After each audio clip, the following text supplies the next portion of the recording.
Hello and welcome to Enchantment of Eternity. Something Aegon's dream, secession. So you might think that we're gonna Prince was promised something. So you might think we're gonna talk about Game of Thrones, but we're actually here to talk about House of Dragon. And your misinterpretation of this context could start a civil war. But anyway,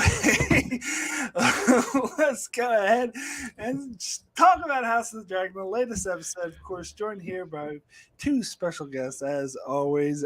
First, joining me as always, Alyssa. Thanks so much for joining.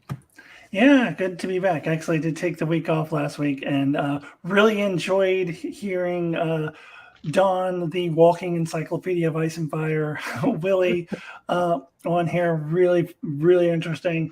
But also, I'm glad to be back. It's this is the fun part, being here with you guys. So thanks for having me. No,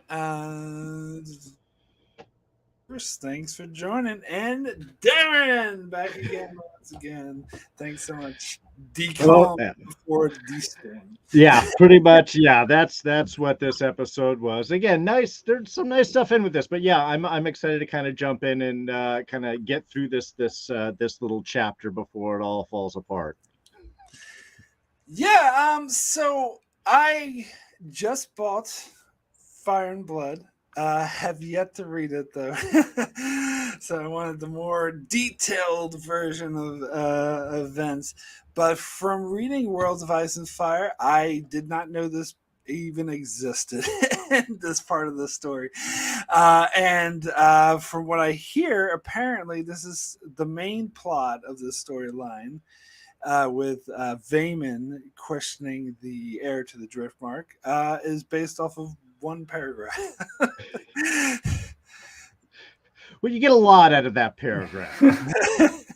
you know.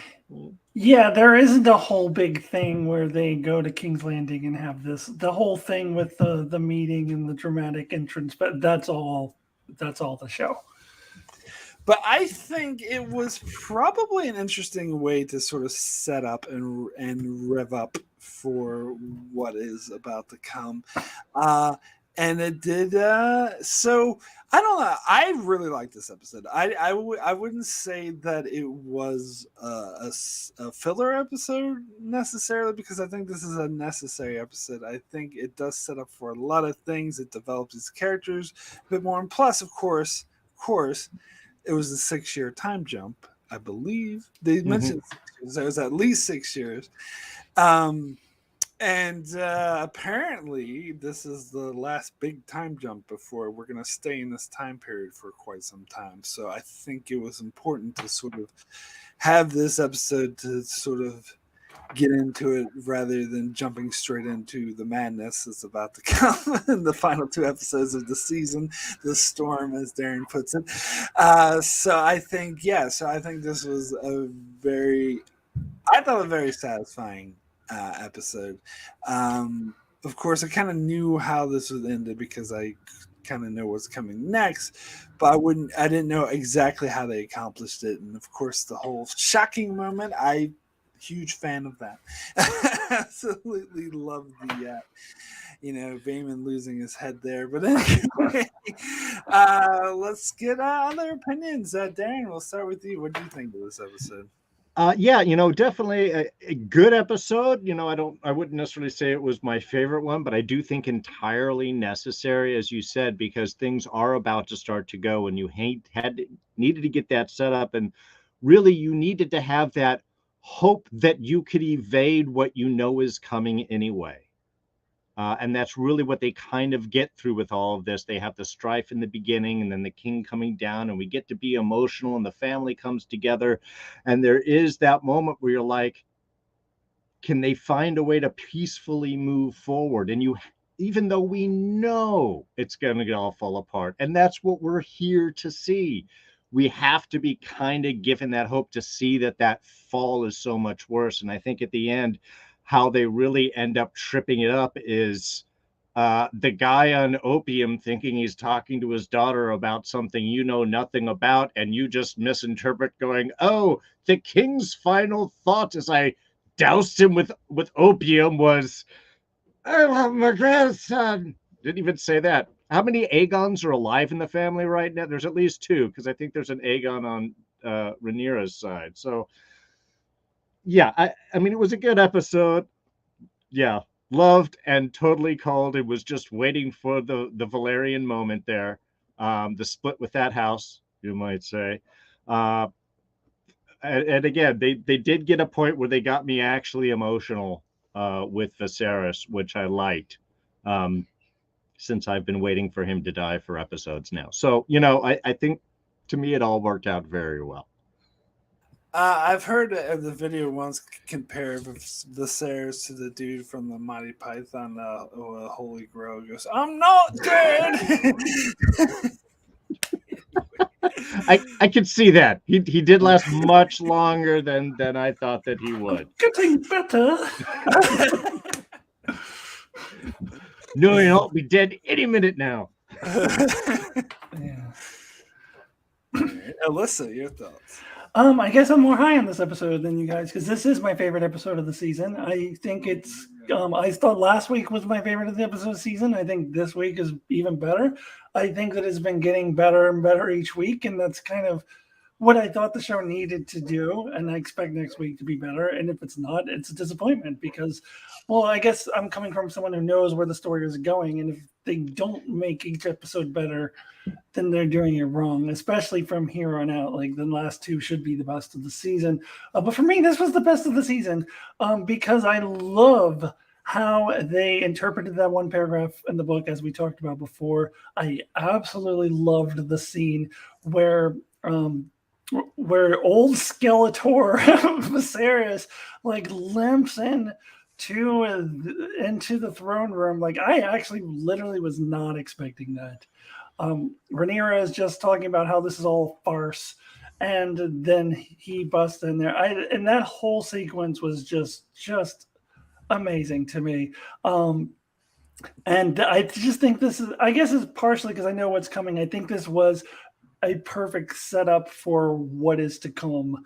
And if you don't know what's coming, you can kind of maybe guess where this might be heading, given how the episode ended, and especially if you've watched the trailer, you can kind of see the direction that we're going in. I thought this was like, it is kind of a setup episode, but I thought it was a perfect setup episode. I don't think that the season has been perfect. I mentioned the last time I was on here, but I was questioning the pacing. I think they're doing a pretty good job. I don't have a lot of complaints. There's little things that I think slip through the cracks here and there, such as Helena kind of comes in and just casually mentions children that she has. And if you haven't read the books and maybe you didn't hear her say that, like, I'm like, no, you can't just gloss over that. Those kids are important. So things like that, I think they're kind of leaving out. And it probably, in retrospect, if I were to write this season, I instead of this clean break that they wanted to do of halfway through the season, we're going to change the actors.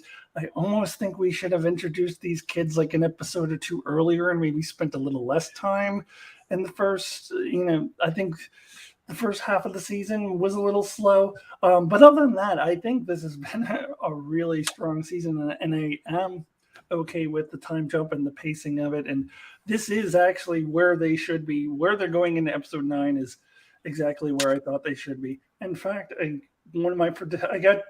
had 2 predictions revealed of the 7 predictions that I made. I'm 1 for 2 so far.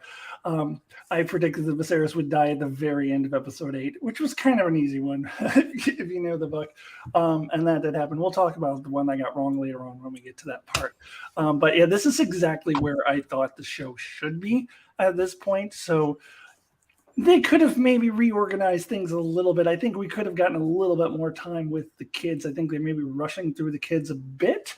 But overall, I'm really enjoying the pacing of the season. I'm really enjoying where we are right now, and I really enjoyed this episode. Awesome. Well, one thing, Alyssa, is 2 points I do have to agree with you. Even though this may not be my favorite of the season, this would be 2 or 3, I think, by the time the whole season is done. And definitely the second half has been improving, I think. As the season's gone through, I think the episodes have overall really been getting better and better, and they've been finding their footing and working with what we know. So I'm totally with you on that. Yeah, I think this is definitely the case. I think this is definitely it. Well, I kind of thought it would be this way. It's kind of like the Game of Thrones model, where I actually didn't really care much for Game of Thrones until the ending of season 1, because the further along, the more the story really started to kick in, and the same thing's happening here. So I don't think it's outrageous to say that this is the best episode of the season so far. Like, I wouldn't put it past. I just not really decided. I hadn't given it much thought, but yeah, that's not. That's pretty acceptable. I may feel that way. I don't know. But anywho, when to jump in the chat, Brandon says it's only a flesh wound. I think that was a different character who was going, "'Tis but a scratch." Yeah, that was the Black Knight. Yeah. Well, actually, I'm not dead yet was a running gag all throughout the whole movie. Yeah, it was at the beginning with the "Bring Out Your Dead" was when we first that's what I remember. Yeah, but it was a running gag all throughout the movie. I've only seen that movie 562 billion times. That's so I only have it memorized. It's no big deal. Anyways, help! I'm being oppressed. We all know that one by heart. Yes. But we should. All right, so let's go ahead and jump into the episode. So let's start at the beginning, where we see Vayman arrives on the Driftmark to where we find out that Corlys is his life is in peril, and he was doing fighting in the Stepstones, and his questionable if he'll survive. And so Vayman's like, well, we need to talk about secession because I think I should be the heir. And Rhaenys is like, well, go fuck yourself. Because she was talking to Corlys in the previous episode, being like, let's make our granddaughters the heirs. And Corlys is like, no, fuck that. It's got to be Lucerys because it's a name that matters. I don't give a shit about a bloodline. And now, so the brother was not an option for Rhaenys. So she's not very happy about this at all. And she was like, and he was implying, well, these aren't of our blood. And she's like, well, those are treasonous words. The king could have your tongue out for that. And he's like, well, the king's not really the one who's running things right now.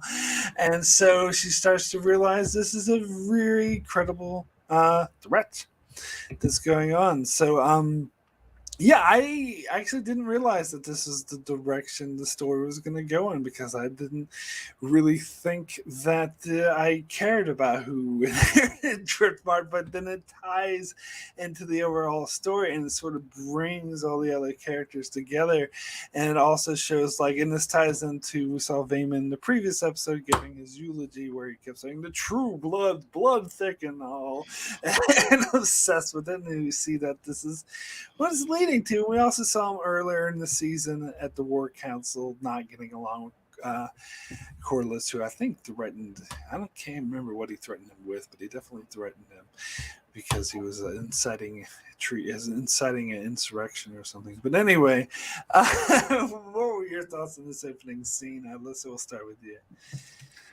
Yeah, when I saw the title of this episode, I was like, what does that implies Driftmark, but what does Driftmark have to do with anything right now? Like, we're leading up to the big events. Like, why could there be an episode about the succession and Driftmark at this point? And I'm like, oh, okay, that actually makes a lot of sense. How they really tie it into Rhaenyra's claim on the throne and how important it is that Lucerys has to be named the heir to the Driftmark throne. Or what was it called? Whatever it was called. Was it just called the Driftmark throne? Yeah, that he has to be named. I think so. Yeah, the heir to that. Driftwood. The Driftwood, yeah. Yes. That he has to be named the heir to that in order to legitimize Rhaenyra's claim, which makes it really, really interesting.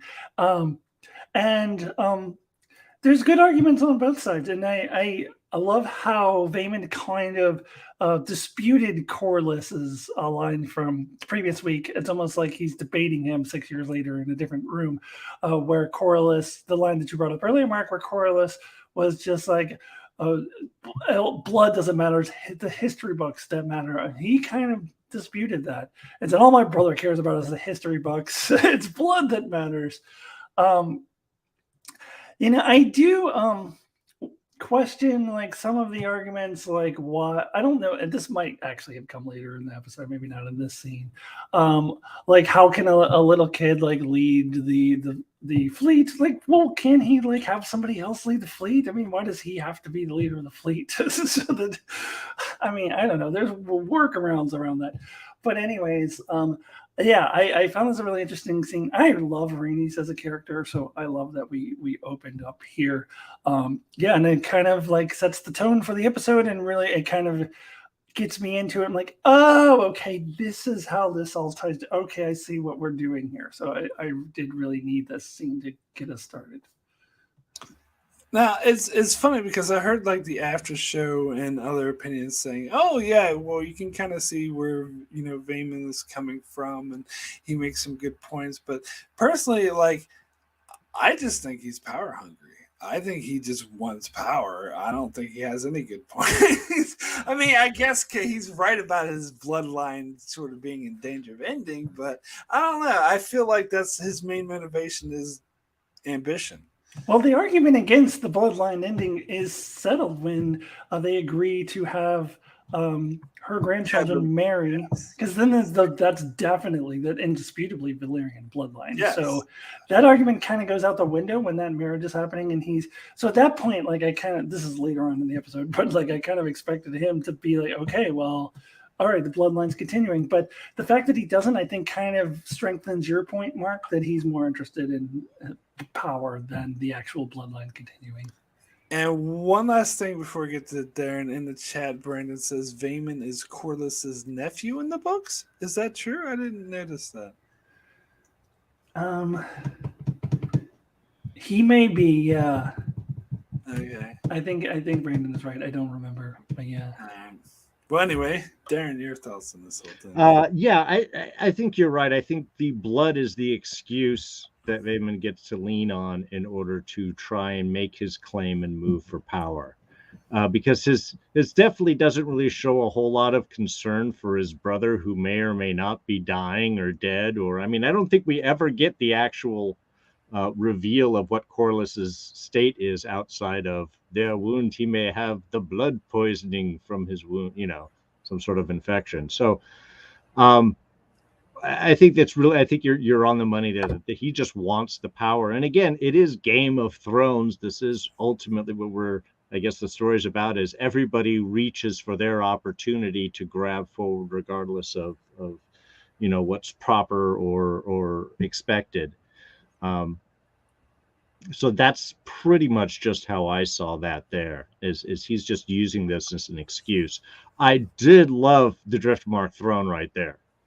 It's sort of like a whole side of a pirate ship, like put up and the throne half on there and everything. I mean, I swear I've got a set that looks something like that around here. But yeah, I thought that was very cool. I thought Rhaenys looked great up there. And the idea later on brought up that, you're going to make a move for this on your own, is almost what I was feeling from this scene as well. Is it wasn't so much of protecting the son. It's like, I think she wants to kind of be the one to make the charge, that this might be her way to then pass it on to her daughters through that line if she could. So that's sort of how I was reading her reaction off of Vaemon's claim. But yeah, this was, I think, a nice way to sort of set up that first domino that has to fall to really leave to the question, to the ultimate split that will allow the giant war to happen, is if one part of the claim gets denied, then that starts to undo everything else. So it could see where point to really start the episode and then move on, especially with the final line of it. What was it when he mentions, well, King's not sitting on the throne now, it's a queen, and then we get to see what is happening. Yes, yeah. Cool. So yeah, let's go ahead and move over to what I called in my notes, Daemon's Easter egg hunt. I don't know if I have much to say about this. I think this is just sort of setting up and showing like how, like, well, one of his daughters is still dragging this, and I think it's just showing that he's trying to. We know that they're setting up for a power struggle, so having more dragons never hurts. And as we know, we see that Rhaenyra is pregnant, so he could also be hunting for eggs for the upcoming baby. And we see that they have two children already. I don't know if they mentioned this episode whether or not these children have dragons that they're bonded to, or perhaps that they're not. They I look don't. they look really young. That doesn't mean they couldn't be bonded to a dragon, but I wouldn't be surprised if they're not. Yeah, because I Yeah, thought they would I they mean, try to bond them from birth. I think don't they like put the egg in Oh, the crib with the baby right, firstborn? right, yeah, Yeah, but some of them don't take like some of the eggs don't ever hatch like his daughter like their egg yeah. mhm. just didn't hatch. But yeah, I'm not sure if they mentioned that or not. Um, but yeah, so then we get like this, 6 years later of seeing what this family's up to. We see Lucaris, studying his High Valerian and not getting it quite right, and little Joffrey playing in the background, and they get the little letter from Damon's daughter, who's a ward of Rainey's, and warns them about what's going on with Vayman, and decide that they need to go to King's Landing. So I thought this is just pretty good at sort of a setting up, establishing what's going on, and that little dragon egg thing. I think is kind of maybe hinting at stuff we'll see further down the road. But Darren, do you have any thoughts on this? Yeah, actually, I love that opening bit with Damon because the feeling I got out of it was like, this is what Damon does. This is like Damon's favorite thing. I'm gonna go hunt and collect dragon eggs. I mean, it just the way that it was all handled. I don't know if it is, but that's really the feeling that I got from it. So, and I think it was perfect, like you said, is you want to have the sort of bond. So he fetches the egg, and that is we see to imply, oh, the family is growing, and then we see that there's already two other kids that are already there, and so it definitely shows that time has passed. I didn't get any feel whether or not the other kids had eggs, or that was outside of, like I said, that, oh man, that's what Damon would be doing. I got a kid, I'm gonna go find a dragon egg. Now I don't know. Do you know where they were? They're in Dragonstone. Yeah, no, That wasn't Dragon's Dragonstone. Okay. Yeah. Yeah, Because I was just watching up. I'm like, okay, there's a place, there's a castle, there is a volcano. Where are we? So that makes a lot of sense. Thank you. I was almost thinking, I'm like, is he going back to old Valeria or something like that?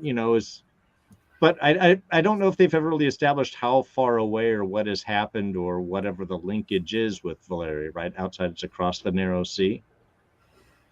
Well, I could point to a map of where because I had done all the extensive lore stuff. And Don would probably tell you exactly how far it is, but it's pretty far. Pretty far. Okay, so definitely a couple weeks sailing, I think, at least. Okay, further than a quick hop on the back of a dragon. Yeah, so okay, but yeah, I thought it was really nice at establishing everything up and seeing that the kids were trying to learn their history, and they're mostly well behaved, and trying to impress and learn and expand themselves. And I thought I liked Damon and Rhaenyra together. I thought they looked like a good, happy couple with a nice family, and now they've got to go do the thing they don't really want to do, but they kind of have to do. So yeah, I enjoyed this scene. yeah, and I actually read that as 3 eggs for one for each of his children. I didn't think he was getting with Rhaenyra, the 2 that they have and the one that's on the way. Like I didn't. And I thought he was so happy because they didn't have eggs yet for those other 2 children. That's what I read into it. I don't know if that's true or not. Yeah, no, that could be the case. Yeah, definitely. Yeah. Yeah, so I didn't think necessarily. I think he's given up on his daughter who doesn't have a dragon. He's thinking ahead to his other, 2, and then the 3rd that's on the way. And yeah, this was a good scene. Kind of set the tone for where these guys are. I do have to correct you. You said Lucerys was practicing Valerian. That was Jacaerys, the Oh, it Jace. was Viserys. Oh, Yeah, okay. the Yeah. So oldest one is Jace. I thought I might have got it mixed up. Yeah, because Yeah. Lucerys is the one who's going to inherit the Driftmark, and Yeah, Jacaerys is going to be. Viserys is going to be the king. If you Yeah. call them Jason Luke, it's easier to tell their names apart. They actually say Lucerys a couple times in this episode where it sounds like they're saying Viserys.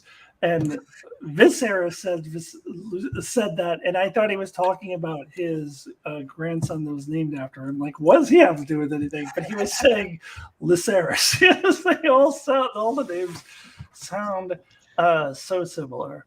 Look, But Targaryens are not imaginative in naming. Okay, it's they just really they've got aren't. 4, and they just move some letters around. Yeah, Well, and that's based off of history with England. Everyone names their sons Richard and Henry, apparently. But yeah. Well, and then someone pointed out, I think in the podcast I was listening to, that there's a scene later on between the three characters are in it for a minute. It's Rhaenys, Rhaenyra, and Rhaena. Rhaena being Damon's daughter. Like, what? Come up with different names. But yeah, anyways, that was Jace or Jacaerys who was practicing High Valyrian. And he's the heir to the Iron Throne, presumably, and then Lucerys is the second one, so he would be heir to the Driftwood Throne. All right. Let's see. So let's talk about how. Again, I'm laughing at my notes because I said they arrive at King's Landing to see Viserys as the Crypt Keeper.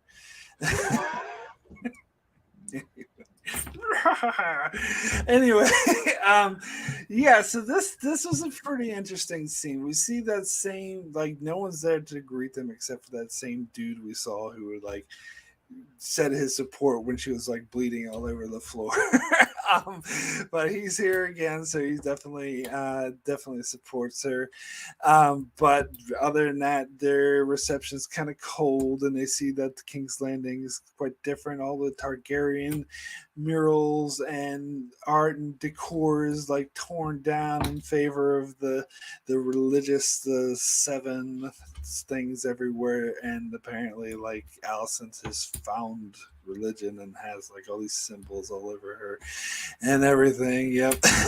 and then so then we see them meet up with Viserys, and I do like how they go straight to him because they realize that is their best chance, because they know that he would never stand for any of this bullshit, but they find that he's incoherent, he doesn't really understand, and he's sucking on the milk of the poppy and making him incoherent and not really understanding what's going on. But they introduced their new kids, and Aegon and Viserys, which very unoriginal names, but this is something I heard a different video talk about, how they thought it was a missed opportunity because in the books they highlight that Rhaenyra named her son with Daemon Aegon. It has kind of a slight to Alicent, to be oh, well, you named your son after the Conqueror, I'm going to name my son after the Conqueror, and his claim's going to be even bigger than yours.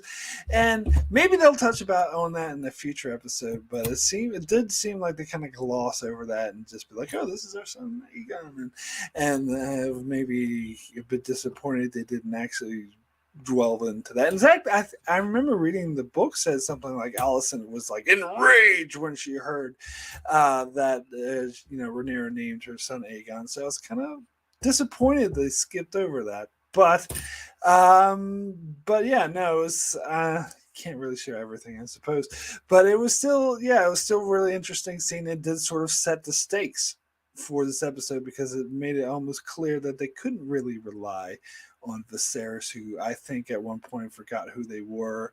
So he's definitely out of it, and they would have to wing it on their own. So I thought it was a good way to, and how unwelcome they were, and how more dire King's Landing has become since they left. To kind of bringing home, I think, a point, Alyssa, that you made a couple weeks ago, that they probably never should have left King's Landing in the first place. But anyway, Alyssa, let's start with you on this one. Yeah, I mean, I feel you're right that they were smart to go straight to Viserys, and I think that's what Allison gets for not greeting them. Like, they're just totally dissed at the door. No, but just as what happened with Viserys earlier in the season when he goes to Driftmark. They're kind of slighted, and so like, oh fuck them, we'll just go straight to the king though. If they could have prevented them from doing that if they had, or at least tried to, if they had met them at the door. But yeah, they were smart to do that, and it seems like they hadn't seen Viserys in a while. They had no idea that he was in that kind of shape. And honestly, even having read the book, I was not expecting Viserys to look like the Crypt Creeper. And I actually liked that they did that. It really showed just how bad off he is. And I felt like, yeah, somehow I got to combine this. I don't know if you guys have seen Werewolf by Night yet. I'm not going to spoil anything, but there's the scene with at the beginning of this animatronic corpse that does the Crypt Keeper-esque bad pun. And I was like, they somehow, like, I don't know, and they need Viserys to make some sort of bad pun related to graves, or I don't know. He very much looked like the Crypt Keeper, and later on he kind of reminds me of Skeletor as well. But yeah, I thought this was a really powerful scene, although more so the one between Rhaenyra and Viserys later on, which I'm sure we'll get to. But yeah, really kind of establishing just how bad off he is, because I wasn't expecting him to be that bad off. And it also, like, sort of just shows Daemon and Rhaenyra just kind of how screwed they are, because their biggest ally is, like, in really bad shape, and it doesn't appear, at least at that time, to be in much shape to support them. So it kind of really sort of sets the stakes that they appear to be screwed.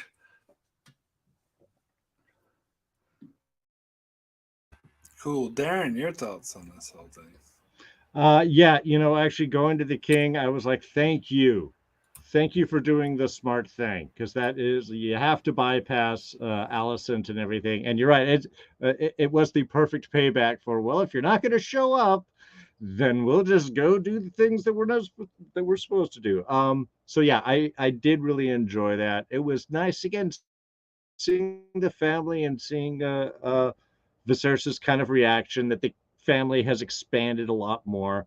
To me, this is where I really noticed the other kids was in this scene, as opposed to, I think I just kind of missed. I blinked. Maybe I grabbed, for a snack or something while I was watching. But I was more focused on Jace's practicing of High Valyrian and everything before noticing really these kids. So this was like, oh, you're pregnant and you have 2 more kids, and they're named very Targaryen names, because again, they can only choose 5 names. That's all the Targaryens can choose from. But yeah, I thought that was just kind of a really nice scene, and as you mentioned, disheartening in the sense of like, oh, now what do we do? But I also really liked starting to see Daemon's reaction to seeing his brother in this, which I think comes really even more emotional later on, is really kind of seeing that this is a family that kind of cares, is separated. We have issues. We have a complicated relationship. But there still is a love and appreciation and such there. And even, it's, the response of like, what is in this cup? What is it that's, it's, I liked how the scene kind of evolved, and right, is especially played forward into the next ones. But I loved how it set up, and that, again, conflicted but still loving family dynamic, I think was really at the core here. Yeah, and for all of Daemon's, like, beheadings and brutal murders and murdering of his wife and those sorts of things, that's consistently been his good side all throughout the season is his dedication to family and his genuine love of family. And that really comes out in this episode and starting with this scene. So yeah, that's a good pickup. That is definitely something I observed as well. Now, the impression I got is that Alicent had originally intended to greet Rhaenyra, but then got pulled aside to deal with the Aegon situation. Well, they didn't greet them out the door, like outside. Okay. Like she was too. By the time they got to the King's Landing, and that one dude, the dude from the earlier episode met them. That should have been like Alicent. They should have already been there by then. Sure. So yeah, she did try to go cut them off and go meet them, and then got sidetracked by the whole. Well, yeah, thing. She tried to get them before they got to the king. Yeah. But yes, so yeah, I wanted to talk about this whole situation here. Well, we meet a character that I recognize from the novels who might actually, I kind of doubted if we'd ever see him, but we see this Kingsguard who was it Eric or something, and he apparently has a twin brother who's also in the Kingsguard. Oh, I didn't catch that. That's who that was. Yeah, because they said Alicent said, "Oh, I'm sorry, Eric." He's like, "No, I'm not Eric. I'm what the other one." He's like, "Oh, I'm sorry." And they referred to something before, didn't they? In one of the previous episodes, they referred to this character because one was insulting the other one's dress or something like that. Oh, yeah, I think so. Oh, yeah. No, I totally missed this. These characters I know for later on in the book. I missed that. That's who that guy was. Thanks for pointing that out. Yeah, that's the guy who came up to, and I assume this is the one who's kind of loyal to Alicent, who came up to her and was like, told her about Aegon and his shenanigans, which, this is, I don't know how I feel about this. Apparently he forced himself on his handmaiden, and this is, I don't know. This is like, but I think Alicent's response is a bit, is a bit despicable because she kind of gaslights the person who was having this issue, who, was the victim in this situation, and kind of like, oh, but you won't tell anyone and everything. But on the other hand, she doesn't have her murdered or anything, which I was actually worried would be the case. And so I do get the feeling that she does have some sympathy for her and is really, really enraged at Aegon for doing this, but at the same time wants to protect her family, wants to protect Aegon, and wants to sweep this all under the rug so it doesn't hurt the royal standing. But we see Aegon is older, that he really, again, he's kind of, I wouldn't go as far as to compare him to Joffrey type of level, but he's kind of a despicable guy. But you see that it kind of stems from him not wanting the crown. He doesn't want this life, and he's being forced upon. He doesn't want to marry his sister, and this is causing all sorts of strife. But you can see how enraged Alicent is over at his behavior, and she wants him to be this kingly lord, which clearly he does not want to be and isn't. I don't know. It seems like, I don't know. Let's get someone else's thoughts on this. Alyssa, let's start with you. Mark, go get your cat.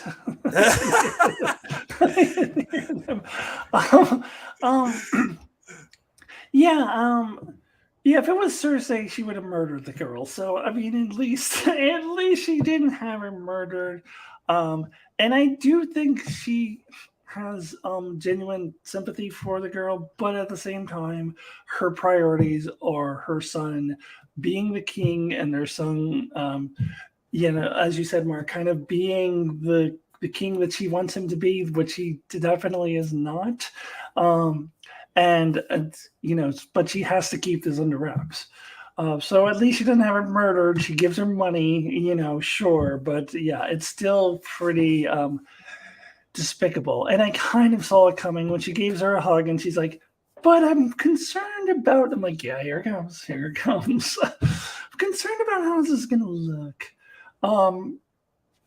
Yeah, and she's just angry that she has to deal with this kind of thing, that Aegon just doesn't like get his shit together and become this imaginary good king that he's not, and she didn't raise him to be.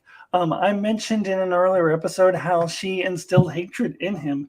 That he was actually like friends with his nephews, and that they were all kind of joining together to play a little joke on Aemond, and she said, "No, no, no. Those are the enemies. Like you have to stick up for your kind." Drawing like clear lines, like you have to stick up for your kind, and you have to be mean and be bullies to those other kids because, and I don't know. So she, I think, just as Otto tried to instill some hatred in her, I think she's passing that on. I think we've had this conversation in the previous discussion, like how it passes on to each generation. And I think that she's partially to blame for how Aegon is, and she's really frustrated and angry about it. But she can't snap his fingers and make him a different person. Like this is the monster you've created, Alicent. You've created a rapist who doesn't give a shit about anything other than having power and sex over women. That's so. I mean, I don't know. It's kind of the monsters she created there, but obviously she's very not happy in this scene. Yeah, it's the Raper, Aegon the Raper. I think isn't that how he's written in the books? There, I'm again. I haven't read Blood and Fire or Fire and Blood, so I can't necessarily say. Also, you were both also assuming that the tea that Alicent gave Diana did not murder her. You think that it was just to get rid of the baby, any Yeah, evidence, I and that's assumed it was most the same tea. likely. Yeah, it was the same tea that Rhaenyra took. Sure, That's I what I was assumed. Yeah. honestly, Yeah, but even by the end of that, I was waiting. Was the camera just panned in on yeah, Alicent there to just hear the thump off yeah. camera of the body dropping? So I think because we didn't get that, we can assume it was. Also, she said you can never be too sure. So that was, sure, to me, very Yes. clearly well, that and was the the money, plan and it B would be tea. like, here, hold this money while I kill you. Have you drink your own poison, and then I'll take the money back. That okay? Admit it. That's a little more. That's a little more Lannister, but Yeah. It's still pretty cold-hearted to like after she gets raped. Here, make sure you don't have a baby. Like but the that's still pretty cold-blooded. But the fact that throughout that scene, and yeah, as the chat are just like, no, they totally murdered Diana. See, the chat agrees with me. They think the Maesters did it. And I think the effective point of that is that I thought that she was going to through the entirety of the scene, even when it was like, no, she's not. She's just gonna buy her off and do on it. I'm like, yeah, and then she's gonna kill her and take that money back. So, um, I thought it was very effective in the sense that, and especially seeing that the scene afterwards is that yes, Alicent has raised some terrible children. The one who is cloaking herself in righteousness and, like I say, the religious artifact, which I think she has done more to have a reason to remove the Targaryen stuff than any sort of belief and dedication to that. Also, for some reason, I was thinking, are these colors or symbols also part of House Hightower? I don't know what all of the family symbolism is for that. But yeah, I was seeing that this is definitely her inserting herself in her family, her lineage in every way that she can. And the fact that she has, under this righteousness, raised the worst kids, and the one that she claims to be the one that can get away with anything and is just doing what she wants, has some of the best kids. They're excitable, but they seem intent on learning. We don't see any cruelty with them. And even as we get the scenes later on, they're a lot more likely to defend than insult, from what it seems. So I loved how it really kind of set up that Alicent, like you said, she has this hatred in her that she is now instilled in with her kids and meant that. So it gives an interesting, again, just an interesting dichotomy is, the the one who cloaks himself in righteousness can be the most perverted in the core, Well, you bring up an interesting point that I wanted to touch on is because one of the criticism I heard of the show or this episode in particular is that the show is setting the audience up to side with Rhaenyra over Alicent, where they say that the books don't do that as much. They're both kind of equally as wrong. And I think to me, I'm not sure if I agree with that, but I think the biggest example that might make me think that might be the case is the kids, is how Aegon and Aemon are despicable. Whereas Jacaerys and Luke are lovely people just trying to learn, and then they seem like great kids. So I think if there's any example that I think is trying to shift you to sort of side more with Rhaenyra, I think it would be that. Yeah, but I also feel like, to me, Alicent was much more straight up evil in the book. Like, I think they're okay. yeah, we'll get to her a little bit later on, like the differences I saw. And they started by establishing this friendship with Rhaenyra and Alicent when they were younger, which did not happen in the book. In fact, they aged her down. She's older in the book. They're not friends at all. So I feel like they've humanized her, which is, by the way, I have to get back to the murder. She totally did not murder her when she said, Max says she wasn't anywhere to be found the next morning. I read that as, here's money, get out of here. Like, as soon as she handed her the money, I read her as she was, telling her to get the hell out and take her money in a and box. not be there anymore. And then she said, just in case, and she gave her the plan B. Anyways, I do see that the show is definitely trying to get us to root for Rhaenyra, but personally, I was kind of rooting for Rhaenyra reading the book too. So because Alicent was just, I felt my reading of her in the book was she was just straight up evil, and I don't see her like that in the show. I think she's pretty bad, but I think they're showing her as a little more three-dimensional here. We'll get into the ending scene. They don't need a misunderstanding in the book, a comic misunderstanding, because she's just straight up evil. Yeah. They definitely play it differently in the show for sure. Yeah, they definitely play it different. So I understand where that criticism was coming from. I definitely feel that, but I don't also think Alicent's just not as evil in the show. And just the way that I've read the characters in both places, but maybe that's just me. All right, so I want to give a shout out to, we got a super chat from Derek Taylor saying the Matt Smith ad-libbed helping Patty Constantine to the throne scene. Oh, I did not realize that was a improv ad-lib thing. That was a beautiful scene, but we will touch more on that scene later on. But anyway, let's go ahead and move over to Vaemon sort of meeting with Alicent and kind of yes, to me this is what made things clear. The whole conversation that Vaemon was having with Alicent and Otto was kind of like, you could give the Driftmark to the son of your enemy who you don't really like very much, or you could give it to me and I would be grateful, and you would have someone who is grateful in command of a great fleet who might repay that gratitude. So to me it was a very clear, like, scratch my back, I'll scratch your type situation, which is, I think, completely yes. Why wouldn't they want this great fleet on their side rather than Rhaenyra's side? So for them, I think it was kind of a win-win, which is part of the reason why I doubt Vaemon's sort of sincerity thing. And this whole thing seems very, very sort of shady to me. But anyway, Darrin, any quick thoughts on this? No, again, it's just he's doing his positioning. And that's all his stuff. Whatever his excuses, whatever his things. And yeah, it's always immediately paid back to, and you scratch my back, I'll scratch yours, hey, I'll have a fleet, I'll like you, it's like, well, also person serving person in charge, isn't that also how it's supposed to be? But yeah, again, it was a nice little scene, but it also was just, this is everybody's jockeying for positioning and who are they talking to.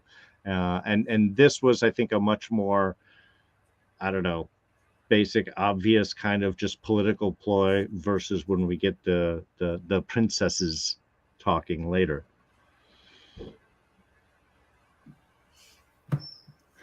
Yeah, I guess I don't really have anything to add. I mean, I agree with what you guys are saying. I mean, was very clearly a political ploy. Very clearly, at this point, he very clearly is going for a power grab, and he knows how he can do it. And later on, we hear Rhaenyra start to say that this is a farce before Viserys enters, and that's what I'm thinking this whole time. I mean, this is like, yeah. This is like having, yeah, no, I'm not going to make that analogy. I was going to make a Supreme Court analogy, but I decided not to go there. But yeah, this was very a one-sided court that we see a little later on.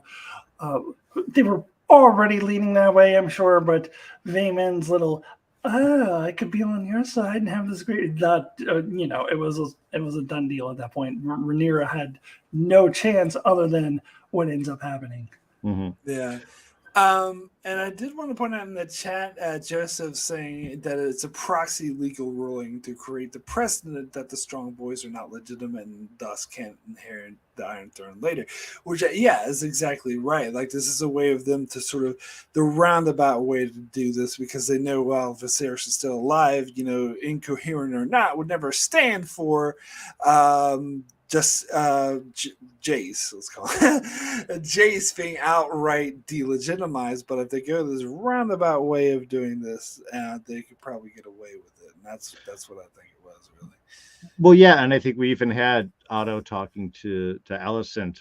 I don't know if it's the end of this or shortly afterwards, that this is what this is what we've been expecting. This is what we're planning for. This is now the first kind of steps of the things that need to happen. Mm-hmm. So again, it's also that kind of like, okay, here we go. The roller coaster ride's about to crest that little ridge, and it's all about to start. Because I think they realize, once this goes, this does, make the next steps inevitable. So the next thing I wanted to touch on, I thought was actually a very powerful scene where, Alyssa mentioned it before. All the names that sound similar, Rhaenyra, Rhaenys, and Rhaena all meet together. But I thought this was a powerful scene where Rhaenyra was trying to win Rhaenys over to her side, but Rhaenys has kind of got the impression that she killed her son, and thus is going to be hard to win over. And so Rhaenyra tried this straightforward, look, I didn't kill your son, I didn't order it, I wasn't complicit. And I don't think Rhaenys buys this at all. But I think more to the point, it's not really beside the point. And I love how Rhaenys could kind of see through, like, oh, so this is actually desperation. I can see what you're doing here. You're bringing my granddaughter, buttering me up. I know what's going on here. You're desperate. And she's like, well, does it matter if I'm desperate or not? Like, I'm making a good point here. But then she realized that Rhaenys is actually going to try to get the Driftmark or the Driftwood throne herself, which I think with her history, I think she knows she's got not a very good shot at doing. But from what I gather, what I really got the strong sense is that, as Alyssa just touched on, without Viserys, Rhaenyra is pretty much fucked. And I think Rhaenys could see that and would not want to side with someone who's clearly going to lose, and so is trying to distance herself from that, which is what I got out of it. But again, I thought this was a great scene. Alyssa, your thoughts? Great scene. I need more Rhaenyra and Rhaenys scenes. We had a great one earlier this season with the young Rhaenyra, Millie, what's her name? I'm forgetting her name already. The other actress. Millie Alcock. Millie Alcock, that's it. Great scene between these two characters. And in this scene, I think we get Rhaenys' true feelings, like just how she's just letting it known how she really feels. Later on, she does what she deems the politically smarter move, especially with Viserys there. I don't know whether she would have done that with Viserys there or not, but definitely when she read the room at that point and did what she thought was the smart thing to do. But we know truly how much she actually hates that idea, because this is the truth here. And I agree with you, Mark. I love how she just called her out for all this shit. I see what you're doing, trying to butter me up with my granddaughter. And I love that. I really love Rhaenys. I wish we saw more of this character this season, because she just kind of does that. She cuts right through the bullshit. She does this all season long. I think she did that. I think she had a similar line about Viserys's plea to have Laenor marry Rhaenyra a few episodes ago. I think she said something similar along the lines of, yeah, this is pretty desperate, huh? So I love this character so much, just how she cuts through the bullshit, and I really love this interaction here. Yeah, this was one of my favorite bits in the episode. I love the two of them together, and you're right, it is such kind of a graduation from their previous scene where they're really kind of jabbing at each other when they're younger, to this one where it's really just kind of more of seasoned, queens, diplomats, women in power maneuvering around each other. Was it Elena back in Game of Thrones? Our late yeah, that's who she reminded me, Lady Olenna. Yeah, which I thought was kind of great. Of this been around, seen it all, has soaked all that wisdom in, and is now doing the maneuvering that needs to happen. I love the back and forth of them, because you're right, it was interesting, because while of course Rhaenyra does, or Rhaenys does believe that Rhaenyra had her son killed, I was like, well, you can't tell her that he's not dead. You can't reveal that, because that would make things probably worse. Ultimately. But I was curious how she was going to negotiate that. And technically, she doesn't lie. She didn't have him killed. She didn't do anything like that, so I think it kind of made it sort of an interesting bit where it's like, how can I be truthful and still be honest and straightforward without revealing all of this? And the fact that Rhaenys, as the experienced stateswoman, really was able to just point out exactly what she was doing and the whole plan at all. I loved this, and I loved how it ended up where it was more like, oh, you're making the move on your own. Again, all very cool. And I completely agree that she is smart enough that she had one plan going into the throne room, and as things developed, she adapted to where she needed to be, and eventually ultimately gets what she wanted, even if it's not really the way that she wanted it. Because her daughters will still have the throne that still will go in with the line. She'll still be in her family, and she'll be the advisor to whoever comes into that position. Yeah, but at this stage, for this scene, she was very much rejecting that. Yes, very much. She saw Rhaenyra as someone going down in flames, but when that tide changed, I was like, okay. Sort of like she was, as Alyssa said, she was able to read the room. But anyway, let's jump into the scene real quick with where we see Rhaenyra go to Viserys and this plea of desperation, which again, this kind of drove home the point that Rhaenyra was kind of fucked at this stage, and she had nowhere to turn and to really know, and so she was like pleading with her father, and we saw the kind of love that she had for him, but saying basically, if you think this. And we get the ice and fire prophecy, which comes back in this episode, which does make it somewhat relevant to the story, I suppose, but I still don't want to like being reminded of season 8. But anyway, she was saying that if this prophecy is so important and is important that the Targaryen rule that I ruled to keep this up, then you need to do something because everything's at risk here.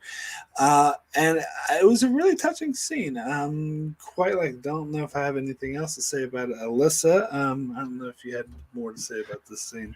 Yeah, she was asking him about the prince that was promised, Arya, because that's his like. Anyways, Anyways, I actually thought this was a really powerful scene. Rhaenyra makes she gets really vulnerable here and makes a couple of confessions. She says that, I thought that I wanted this, but this is such a burden and I am just really having a hard time going on. If I'm going to do this, I need your support. I need you behind me. I need you to tell me that it's worth it. I need you to tell me that this Song of Ice and Fire is real. I thought it was a really powerful scene for Rhaenyra. She was just really vulnerable there to a person that she probably thought wasn't able to listen and wasn't able to respond. And we find out later that he responds a little later to the wrong person. I thought, I remember when with the actors changing, I heard a lot of people saying, "Oh, I'm really going to miss Millie Alcock." I don't know. I think that Emma Darcy is knocking it out of the park as Rhaenyra, and I think this was a great scene that really showcased that to me. Just her desperate plea to please, if I'm going, I just can't do this. If I'm going to do this, I need you, and I really loved it. No, I got to say, I think this was the episode where I definitely was like, oh, I'm glad we're with her. She's definitely going to carry this forward. Even the kind of like statuesque, the kind of like body language that she had shifted into now into more of this position and what she was doing. It was just like, okay, man, she's selling it. And you're right. This was a great emotional scene. This is my one little criticism in the episode, if I might have one, is I really felt that the Song of Ice and Fire was inserted here a little clumsily, because technically, even if it does go to Alicent's kids, they're still Targaryens, so it still continues on the line. I know someone. Oh, go ahead. I'm sorry. I was going to say, I know that he had said that it's along your line and it's, you should do it, but someone would need to tell them about it. Yeah, someone would need to tell them about it. And if they overthrow Rhaenyra, Alicent doesn't know about it, so nobody's going to tell them about it. Sure. But I guess we know then what happened. Yeah, but you're right though. I mean, he could have. At this point, it's too late, I think. But he could have earlier told Aegon this and decided Aegon was the heir. But now it's kind of like, well, now only Rhaenyra knows. So, sure. But yeah, he could. There was no reason why he couldn't have decided Aegon was the heir and told him about the Song of Ice and Fire. Mm-hmm, mm-hmm. Well, right. And isn't it carved on the dagger? Is it carved on something, or is it just handed down by verbally? I know that he gave the sword. It was on the dagger too. You had to put it under the flame to read it, right? Right. Okay. Just wondering if there was some other passageway in this. Point being is, especially the way that the episode ended, I was like, oh, that's why they mentioned it before. Because in this scene, I'm like, is that really your concern in the midst of all this? Because there is that vulnerability in the fact that I'm going to be up here all alone and they're going to flame me and you're not even conscious enough to be able to pay attention. What the heck? You did this. You have to help me see this through. So yeah, I definitely got the emotional bit and I love that vulnerability and connection. I was going to say, it's just, this is my one criticism where I was kind of like, why do you keep bringing up this Song of Ice and Fire? Oh, so later on he could be all druggied and yeah. Okay. Yeah, I wasn't a fan of this whole Song of Ice and Fire thing from the beginning, but now I'm just kind of accepted that that's what they're doing. And this particular scene, I just kind of read it as, I need you to tell me that it's really important that I'm queen, that this is really, really important. I need you to support me. And if it is, I need you to support me. But you're right. He could have just told us to Aegon earlier on. It doesn't have to be her necessarily, but at this point, it kind of is. So he's decided that she's going to have to be the one, for whatever reason, that carries on the line for the Song of Ice and Fire to happen and all that. But yeah, I mean, I would be better off without all be reminded of season 8, as Mark said. But I can, where it is what it is now. Remember in the future when we make a bunch of people sad? Let's talk about that. No.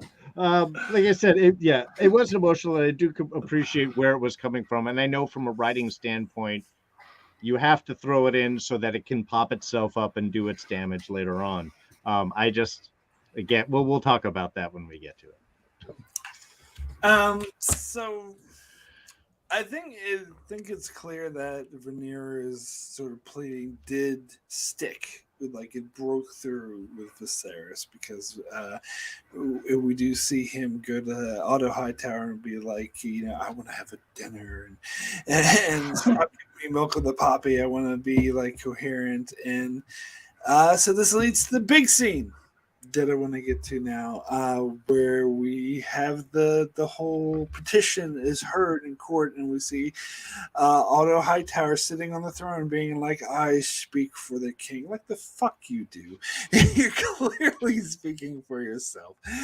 But and then and so Vaemon comes and makes his claim, saying blah blah blah, all this shit without actually saying the word bastard, but really heavily implying, and without getting into it. But then this sort of big breakthrough, and I knew something had to happen because I kind of know where the story's going, but I knew something had to happen. I wasn't sure if it would be Viserys, but yeah, it was a really powerful moment where he comes in, enters the room, everyone stops what they're doing.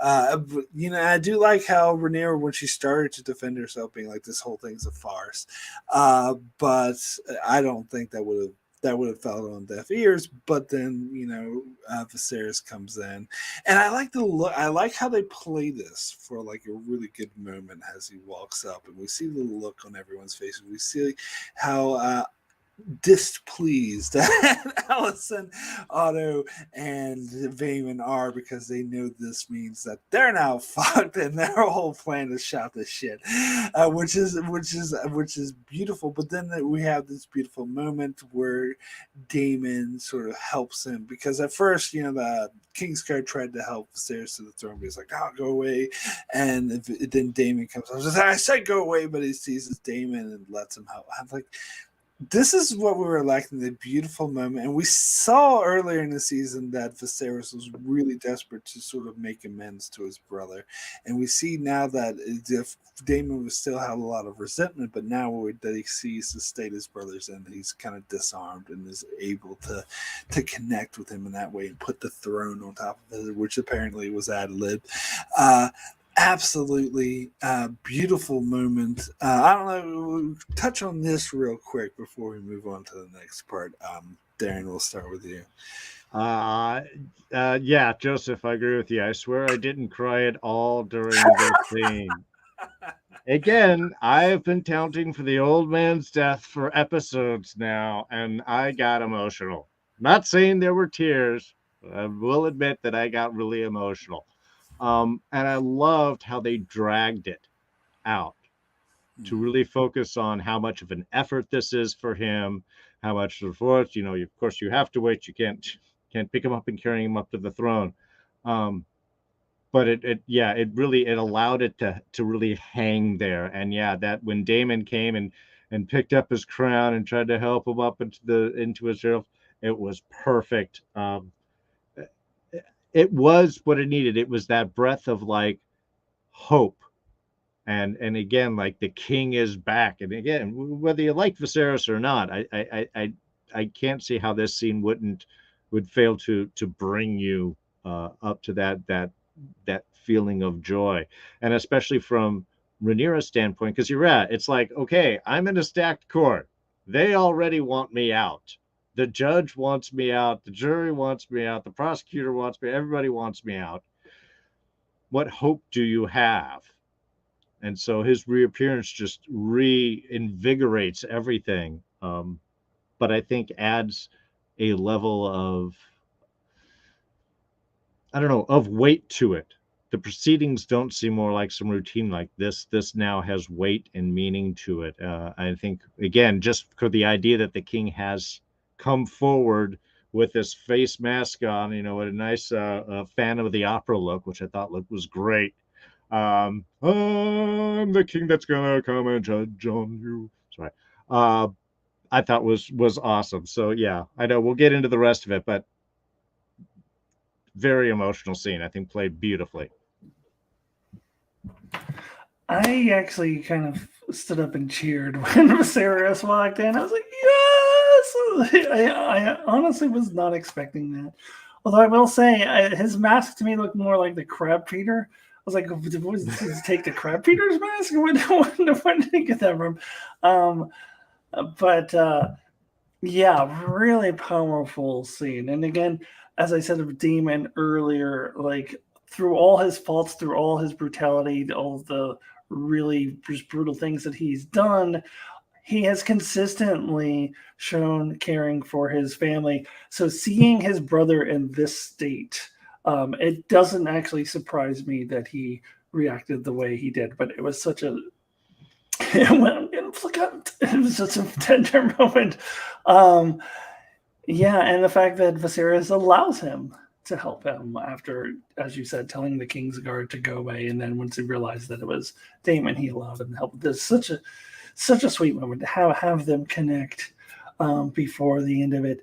And I just want to say something about Brandon in the chat. I watched a video where they showed the passage from the book, and it actually says he was 52 when he died, Viserys, which is still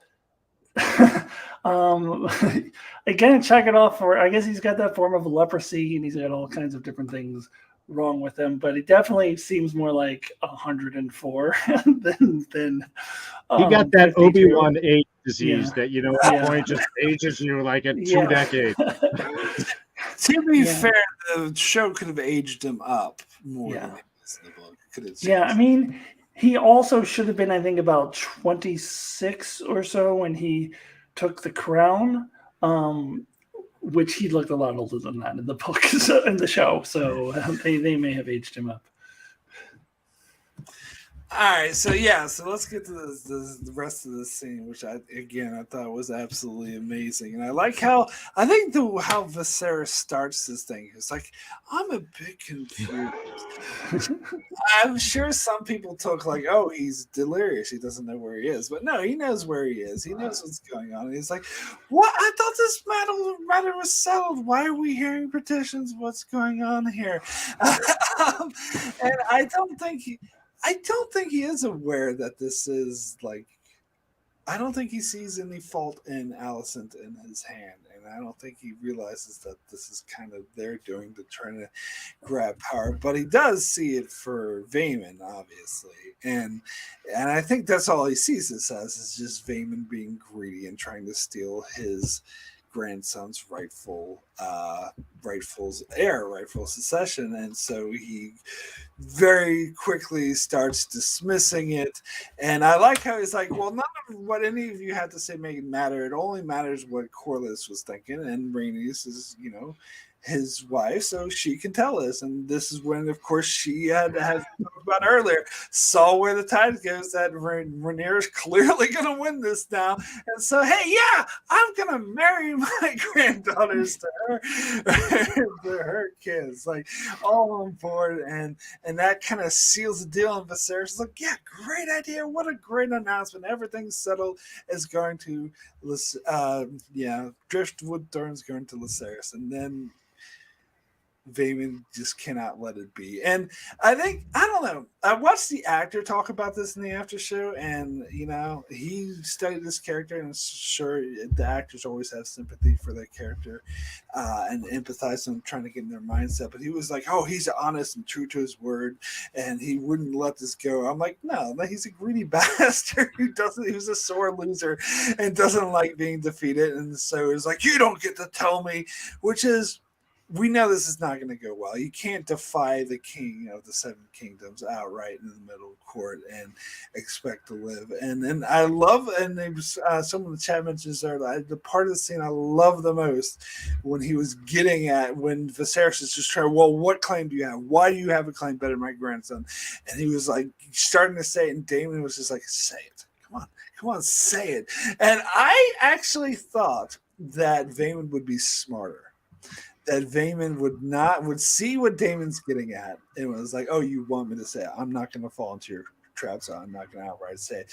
But no, he's just so pissed off and out of control, and he's just like, "They're bastards!" and Viserys is like, "I'll have your tongue for this," but then out of nowhere, shocking Game of Thrones moment, one of my favorite shocking Game of Thrones moments. Daemon just lops off his fucking head. He's like, he can keep his tongue.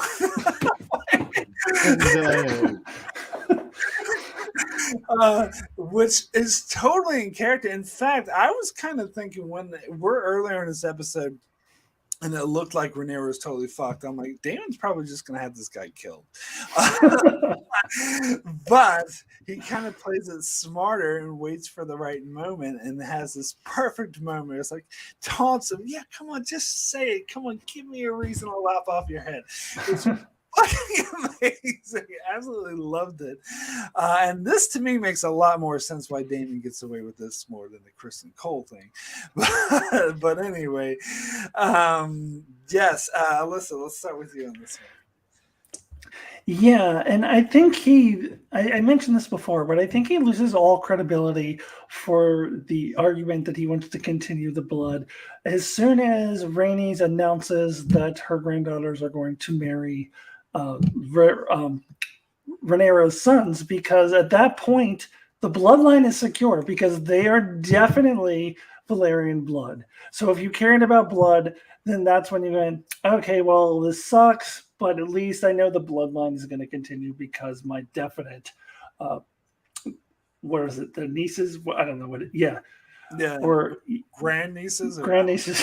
Yeah, they are definitely Valyrian. So cool, the bloodline will continue. But the fact that he continues to argue just shows how power hungry he is. And yeah, I agree with you in the after show. I was like, no, you're just being sympathetic to your character, but no, he is not an honorable person at all. All he cares about is power for himself. And to think that he's also arrogant to think that he could get away with that. And yeah, you're right. Damon was very smart going, come on, do it. I actually thought differently than you, Mark. I thought he was going to do it. And I loved when he was like, the bastards! Yell. Because no one has had the guts to do that up until this point. No one has had the goal to do that. And you see what that gets you. And it was shocking, and it was also gross. Like, usually when people's heads are chopped off, it goes at the neck, but it was like over his mouth. It was like halfway through his face, and then later on they have that scene with the Silent Sister where it's like his half. It's so disgusting. But a perfect Damon moment. I mean, it is a really great Damon moment. And yeah, at that point, I mean, like, who's going to question that? Even Allison later on says like a line about, oh, let's say a prayer for Raymond, but nobody's going to put up a fight for it because he just insulted the king. Like, you can't do that. Like, you get your head chopped off. I mean, it's fair game at that point. Well, yeah, it beautifully puts obviously we're ending the discussion here of any question of moving things on because this is what any public accusation of that's going to do. He said it years ago, and now it came through. Honestly, I was waiting for Damon to cut off this guy's head from the beginning of the scene. So when it came, I was so happy. I'm just like, oh man, Damon is going to cut this guy's head off. And the fact that he does it through the mouth so that he does keep his tongue, he just loses the rest of the top of his head. I mean, again, symbolically just beautiful like that. Oh, he could keep his tongue, so I'll take the rest of his head. My king was awesome. Beautiful, nasty, exactly what I was waiting for. So yeah, and I think at this point, Viserion had nowhere else to go. I don't think that he could step back and take his claim back. I think he was already pretty much committed. So it was just pushing him over that final line to say it all out loud to the king, because in a way it's kind of like what Aegon did last episode. It's just like, we all see it. I mean, just from a genetic standpoint, blonde parent, kids have dark hair. Something's not right in that mix, but okay. But it was just a beautiful way, I think, to kind of like wrap this up, end that discussion, and to be able to kind of move on to what, as an old man, I could see Viserys wanting is like, look, life's falling apart. I'm dying. Can I just have a nice dinner with my family? Can we all just get along for once? And I got to respect that. And the fact that Viserion got his head cut off. I really respect that part. All right. So in the chat, Brandon says, I thought Jace and Luke were betrothed to Damon's daughters at a very young age. Maybe that's the books. Maybe It is the book. I was going to respond to that too. That's the case in the book. It's never been mentioned until now in the show. So that's a change the show made. Yeah, because the show making it very clear that this is a new thing. Yeah. And I like it how they throw it and make it a part of the story and make it sort of a power play to that. Yeah, rather than just, at a young age, hey, let's just have them married, which is what happened in the book. Like a demented Brady Bunch otherwise. Yeah. We'll get married, and then our kids will get married, and their kids will get married. Yeah. All right, so let's get to this dinner scene. Now, I have to humbly disagree with our great host, our guest, Don, who was here last week, who seemed to not agree that Viserys is a bad king, but I think he's a very bad king. I think that he's just blind. I think that he doesn't realize, he sees the conflict, for sure, but he doesn't realize that it's just not going away. He doesn't realize that, knock it off. It's not going to change anything. That the conflict is a lot more deeper and ingrained. And I think part of this dinner is trying to be like, and he gives this speech to everyone, being like, look, here's everyone I love. And this is great how he phrased it. This is everyone I love. I see my wife, my hand, my brother, my daughter, and all my grandchildren. And I love you all. So knock it off and get along. Which, you can see that he's sincere, but he doesn't. I think he's a bad king because he doesn't realize that that's not going to cut it. And I really feel like, I don't know if anyone's interpretation of this is. I think the show behind the scenes things was implying that Alicent and Rhaenyra, when they gave their praise of each other, like, oh, Alicent, you're so great to my father, and she, they were saying that they were sincere, and maybe there was a level of sincerity to it, but I kind of took this as them trying to disarm each other, trying to one up each other in the court of public opinion. I saw this, the way I would put it, as they were playing 3-dimensional chess. They were putting things in place. Maybe I'm giving them too much credit, but that's how I saw it. But if they're playing 3-dimensional chess, then Aemon was playing checkers, because it was so adolescent. It was so clumsy. It was so obvious. And I think that's why Alicent was pissed off with him, not because, oh, this is my friend, you're insulting my family, how dare you. It was more of, you idiot, this is really clumsy. You're giving shit away. You got to be smart in this bullshit. His whole thing about, oh, my toast to my nephews. They're good and all these adjectives, and they were strong. Let's toast the strong boys. I'm like, fucking duh.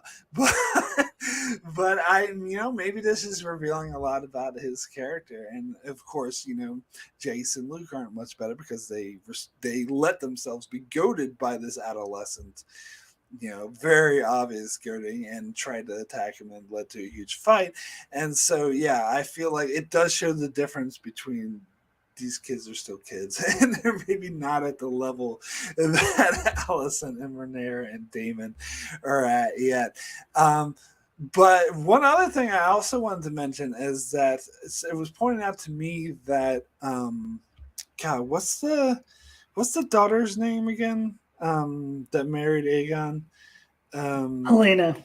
Helena, yeah, that she said another weird thing, because in a couple episodes she's been saying weird shit that's prophesizing what's going to happen.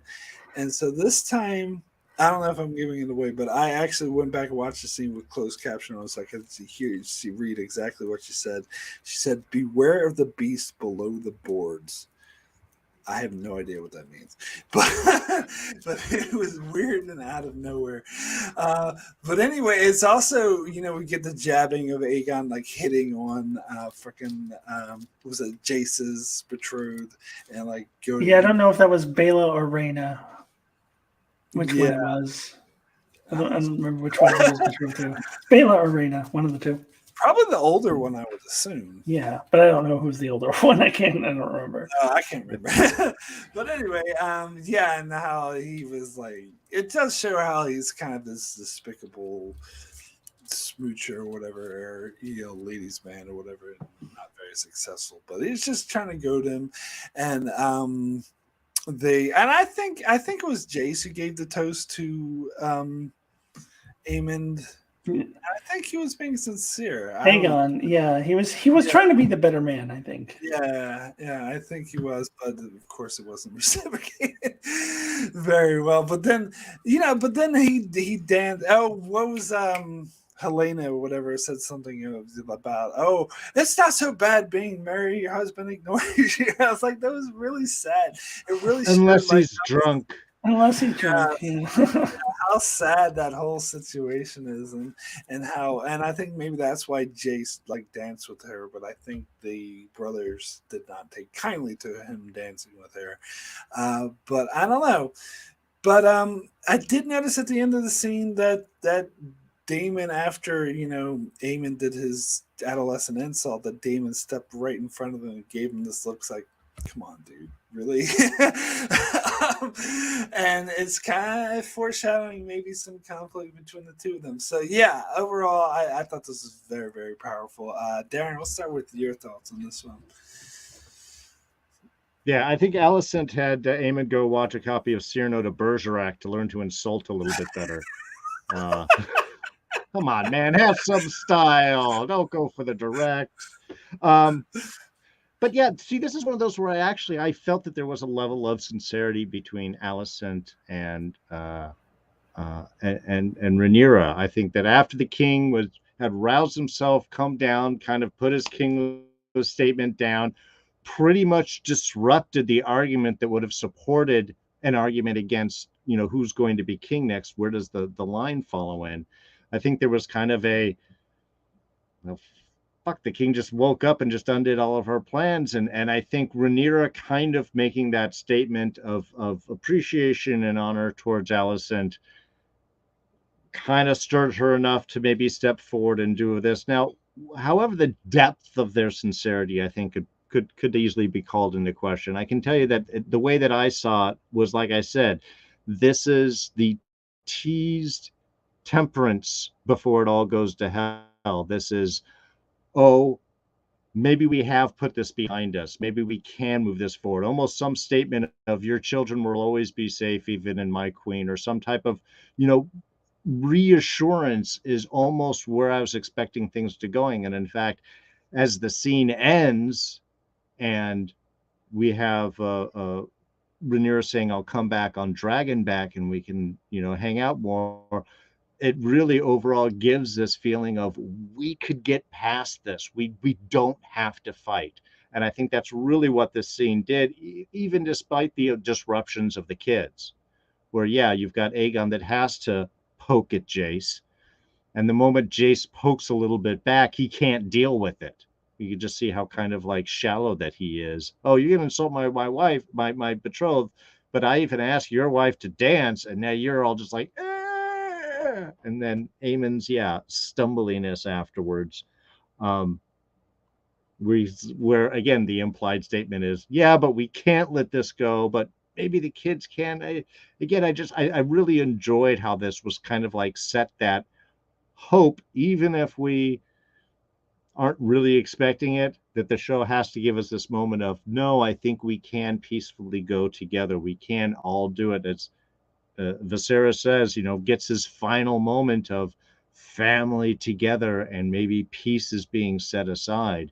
I think this scene did really well while also laying the groundwork of why that really can't, despite whatever intentions are. See, Darrin, don't you know what's going to happen next? It's quite obvious. They're going to make peace. Rhaenyra and Alicent, they're going to shake hands join the house, and the kids are all going to get along. They're going to form a happy family, rule the kingdom together, and they're all going to live happily ever after. It's clearly what the show is leading up to. Season 2's a comedy. Nobody, people don't understand where this is all going. It's the Targaryen family comedy hour. Yeah, it's going to be great. It's going to be great. Yeah, they're all going to sit by the campfire and sing songs together. Yeah. That's right. That's no, right. It really is going to be the Brady Bunch. But yeah, I just said I thought that it was a really nice scene. I think it really kind of portrayed gave that little slim taste of hope that it might go off, though again it also says pretty much in the scene is like, yeah, but this doesn't stuff that goes away, and nobody's really going to let this go, or not enough people will.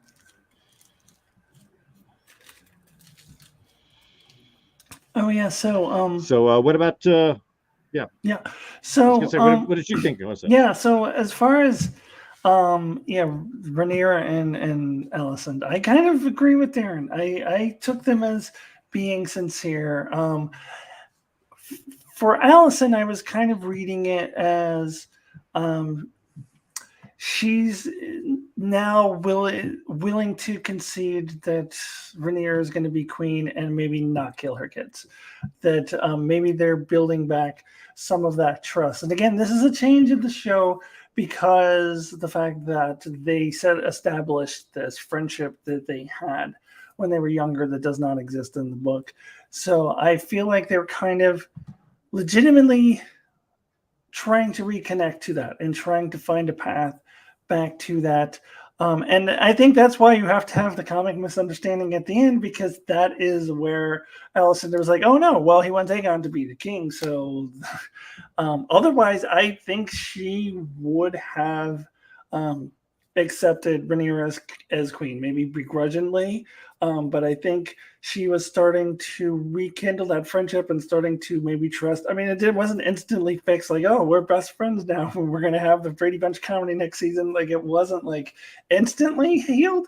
But I think they both legitimately felt that they could head back into that in that direction. And of course, that gets undone at the end when she, thinks that Viserys was saying Aegon should be king, and then that's why I think Alicent is a different character than she is in the book, because she's just in the book she's just straight up evil the whole time. She is plotting and planning. And we'll get to my failed prediction in a minute when we get to the final scene, but I was basing it off of how Alicent is in the book. And I do think that there's a little bit more of a softer side to her. That's why she did not kill that girl. She's not a murderer. She has not been established as a murderer in this show.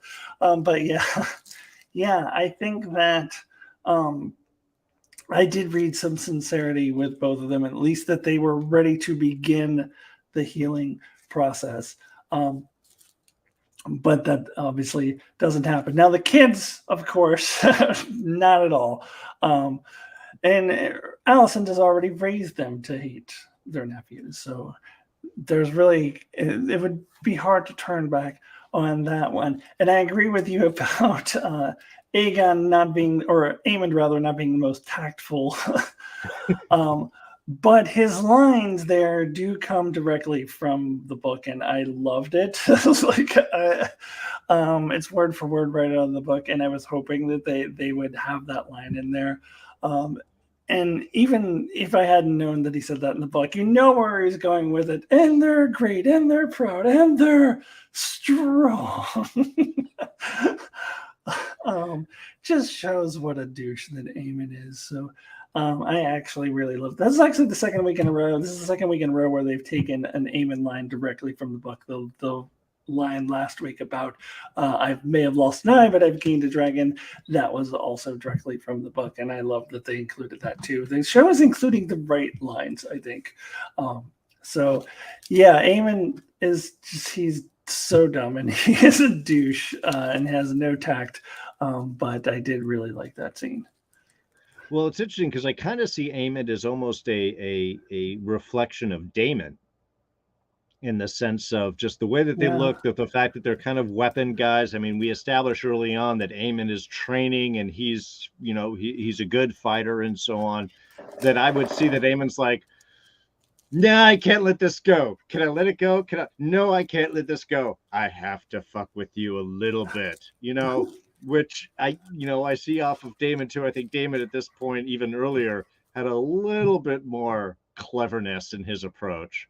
But I don't necessarily seeing it as all that different, that he's also not one that would kind of really back away. So the fact that, Mark, as you said, that it's Daemon kind of steps in there and was like, hey, it's kind of it's the two of them all facing off there. Yeah. Go ahead. Oh, no, go ahead, Alyssa. Yeah, I do see a lot of similarities between Aemon and Daemon as well. Although I am not sure that Aemon has the love of family that if it came down to it, would he be kind to Aegon or Helena? I don't know. And maybe he's just immature. Maybe Daemon would have been the same way at his age. But yeah, and another important factor with Aemon is that he's obviously fostering a hatred for Jace and Luke for the loss of his eye, and is still yeah. But I did want to say, as far as Rhaenyra and Alicent goes, yeah, you're probably right. I think that's what the show is saying, that they're setting up that they actually were trying to make amends. But I don't know. When I first saw it, I kind of as a Alyssa, you'll get this as a Star Trek fan. What it reminded me is this episode of Deep Space Nine, where they mined the Dominion wormholes so the Dominion couldn't get them through, and Waym showed up and was like, "Take this, minefield down, and we're gonna take the station and take it down themselves." And then after that, they had this whole conversation. It's like, "Oh, well, maybe we'll do a peace treaty and we'll exchange thoughts and we'll work together." And oh yes, and they both came to this agreement. Yes, let's meet here and meet to the peace agreement. And they cut to the next scene. Sisko's like, "No, they're gonna attack." Everything we said was just bullshit. We're just trying to lull each other into a false sense of safety, and that's kind of what I got. That they were just trying to lull each other into a false sense of safety, to get the advantage of other. But maybe I'm wrong. Maybe they were just being sincere, or maybe there was some sincerity in there. But that's kind of how I read that scene. Yeah, I think it's the scene at the end that convinces me they were sincere, because we don't need to have that misunderstanding if Alicent was always planning to just make Aegon the king anyways. Yeah, all right, so let's get into that scene, because I don't know how big of a fan I am of it. I think this would be the part of the episode I'm most iffy about. It seems kind of tropey. Maybe like a sitcom trope where they're misunderstanding. All he had to do is say Rhaenyra, and it would have cleared everything up. So that's why he didn't, because then there wouldn't be this comic misunderstanding. I don't know how I feel about it. I think it's I don't know. Maybe I thought it would be better if they were kind of at odds with each other the whole time, and not just they were friends and they were going to make up, but then she misunderstood what he was saying in his deathbed. It was like, oh, he wants Aegon to be king, so I'm going to do all this shit. I don't know. But Alyssa, how do you feel about this? Well, this is the second time this season that Alicent has had a comic misunderstanding with somebody. There was the Kristen Cole thing as well earlier in the season. But here's the thing. I maybe I saw some sincerity there between the two of them, because I wanted there to be a reason for the show to change the story from the book, so that Rhaenyra and Alicent were friends as kids.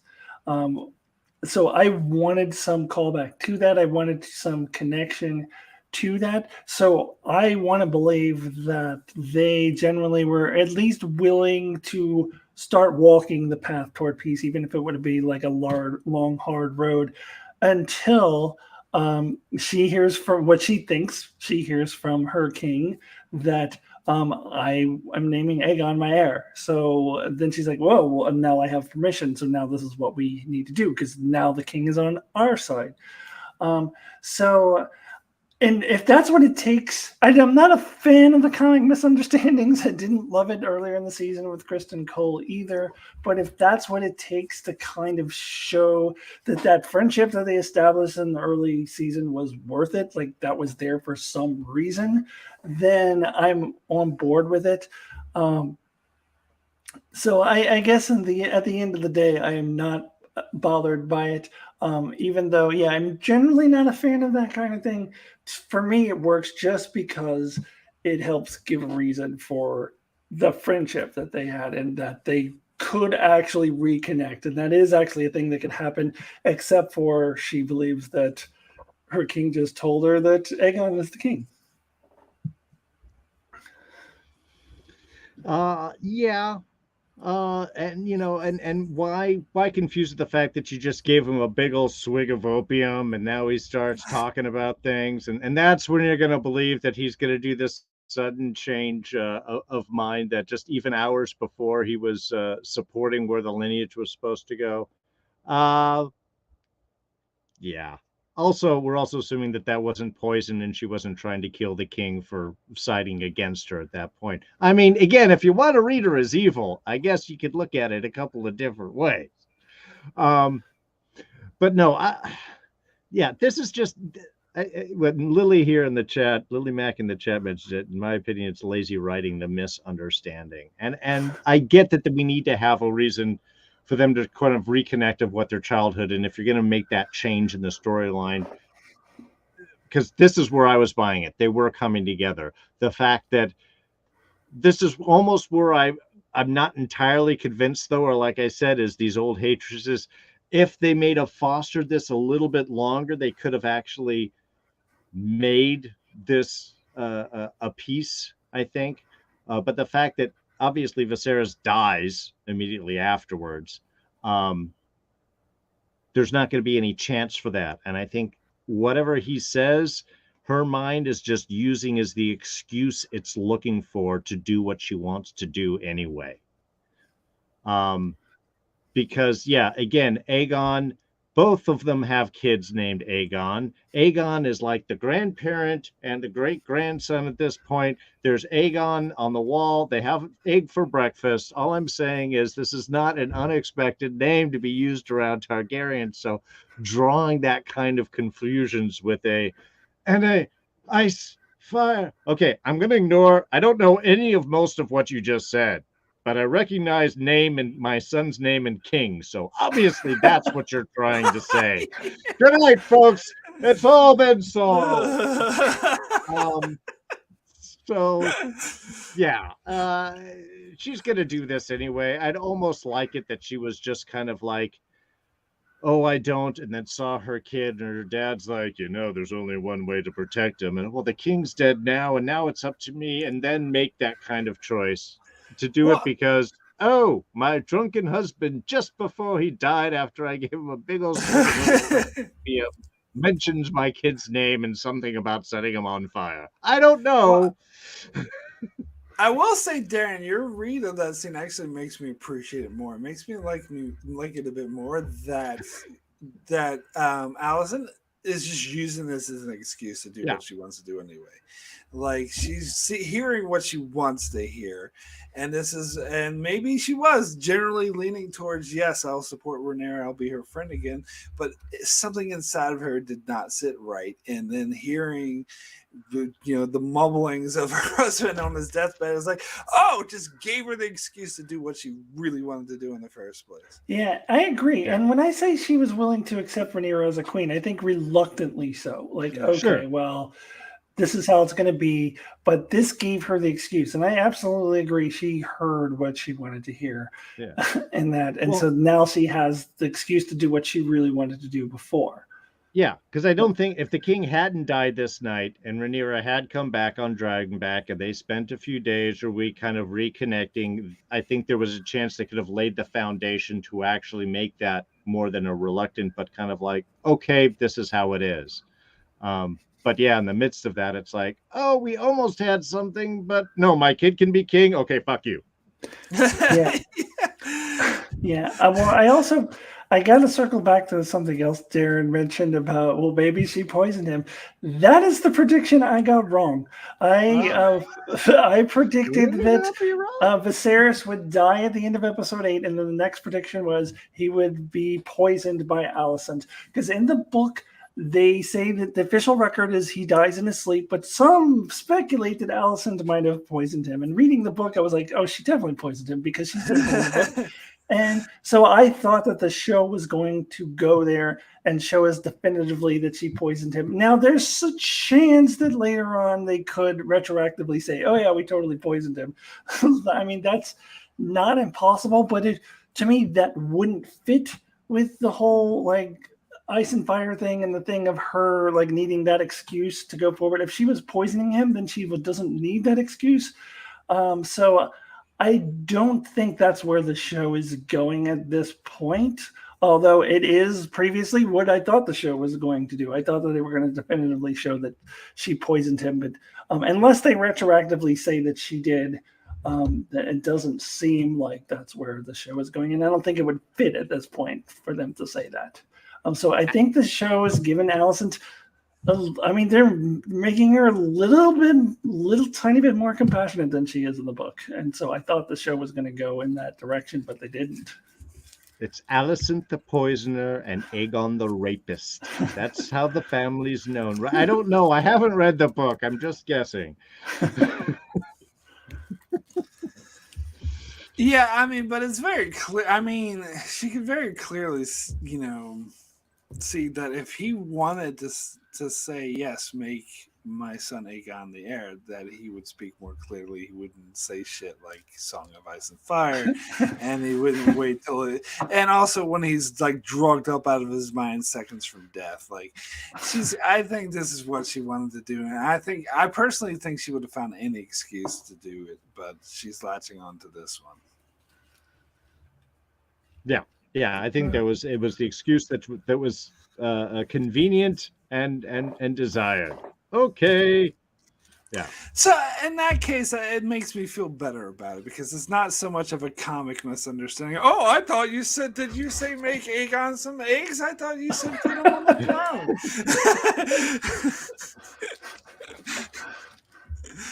Yeah. But he's the king of my heart. No.